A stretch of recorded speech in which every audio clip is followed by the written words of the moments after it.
So this one is Starry Eyes, and it's about this girl who's an actress, and she meets all these terrible people that make her do all these terrible things, so that she can make her mark in Hollywood. So in other words, it's a documentary, or can be easily confused for a documentary, but it just exposes a lot of exposes the desperate culture of wanting to be an And when did actor, this come getting out? into Is the this show is business. it an older movie?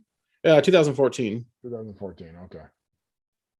Yeah, this one actually, yeah, because I was wondering if they had redid it. This one actually won a bunch of awards. This Yeah, one yeah, it did really did, well. I did mean, quite well. great, great cast, and the main actress, you'll see her in a bunch of stuff. Her name is Alex Esso, and she's fantastic. But she does a really good performance in this movie. Completely like transforms, because basically when she sells out her soul to Hollywood, she transforms into this creature kind of, and then starts taking out all these people that are around her. So it goes into superficial relationships that people have when they're in Los Angeles. The friends are all kind of like these flaky hipsters, and they're all trying to discourage each other.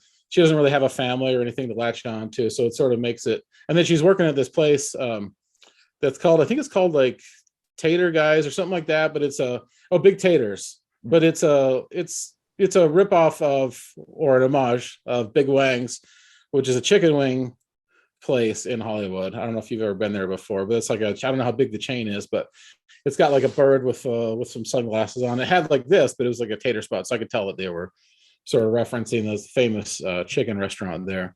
But she's like just kind of barely holding on to her job, and then barely has a connection to her friends. Doesn't really have any connection with any of her family, so it's easy for her to get kind of sucked in when she goes to her first audition. And this place is like very like sort of mysterious. So when she does the auditions, and she does kind of a crappy job memorizing her lines, so you can tell she's like really floundering.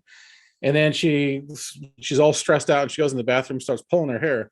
So one of the casting agents comes in. They're like, "What was that you were doing with your hair? That was great." So they like it when she's like putting herself like through pain, and they like seeing her desperation. And then there's all these other things that they make her do when she comes back into casting that keep sort of breaking her down and making her sell her soul to Hollywood, until she becomes like a creature, until she reforms as a creature. And then there's all these other sort of sacrifices that have to be made with other people getting hurt, so that she can make her mark in Hollywood. But great movie though. Yeah, I mean, you know what's funny? So the guy, the director, Mm-hmm. Kevin Kolsch, just Yeah, it was looking him two of up, them, right? Kevin Kolsch and Dennis Wood. It looks like they worked on a lot of the same stuff. probably. So Yeah. Kevin Kolsch, I think this might be one of the ones that kind of launched him because this is his first feature. But then he went on to do Holidays. Yeah, and that was an ensemble of Yeah, like an ensemble the one. themes. Yeah, the themed like Yeah, short movie. Yeah. and then from there he did the remake of Pet Cemetery, Yeah. and now did 3 episodes of Scream the TV series. So it seems like Starry Eyes is the one that kind of launched him. Yeah, like both of these directors, I looked up and it both had them like the Scream credit on there, and then it also had Probably like the worked Holidays that credit on. together. They Yeah. must work as a team on there. Yeah. Yeah, they must. That's pretty.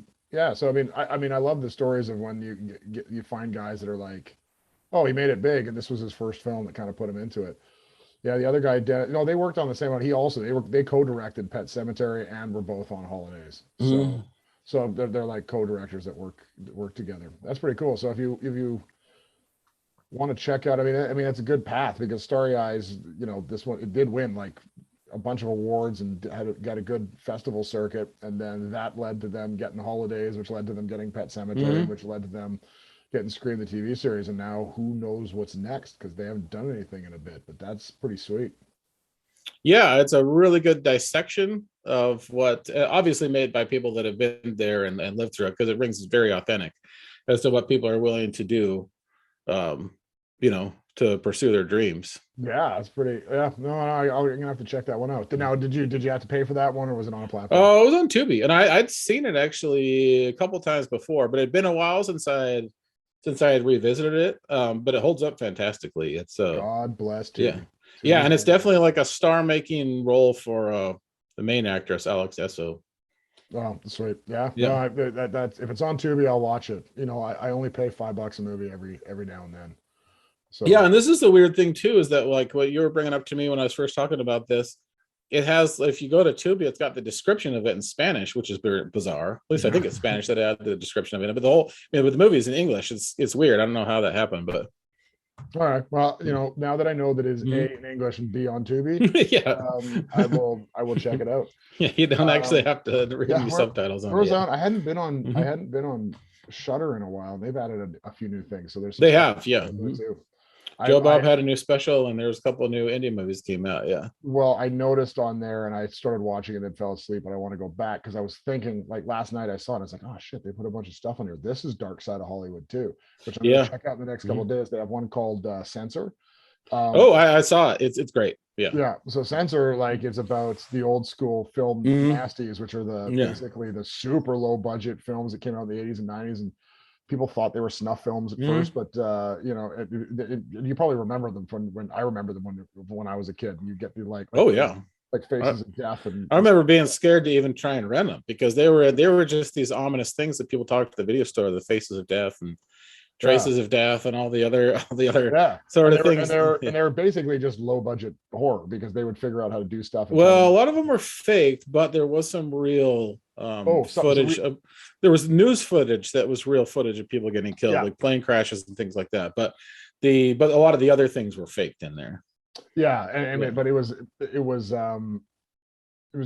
cool because so it was basically a low budget films within this indie horror film, and I do remember all those ones. So I mean, so I was like, this is the dark side of Hollywood here, because she's a censor. She's a censor looking at horror and having to cut out a lot of the horror before it goes out there. But then I if I remember correctly, it's kind of like 8mm where there's a crime in there. I was just gonna recommend watch this as a double feature of Nick Cage's classic 8mm. Yeah. So anyhow, that's what I'm gonna and maybe I'll take a chat about that next week. But Censor looks pretty good, and I'm gonna be checking that one out. So Censor is definitely worth watching. It's cool, and I love the idea of it. It's like, I mean, you rarely ever see movies made about that topic there, but it was cool. It was a cool, like, different, like, little twist that they had on this take here. Cool. I'll be checking that one out for sure. We'll be back next week, and we're talking about doing a slightly different format next week that hopefully people enjoy. So we might switch stuff up a bit. But yeah, that's for next week. Yeah, and remember, the Hollywood Walk of Fame looks very glamorous, but if you go even a block past it, you're going to step into a lot of human urine. This is true. All right. Until next week.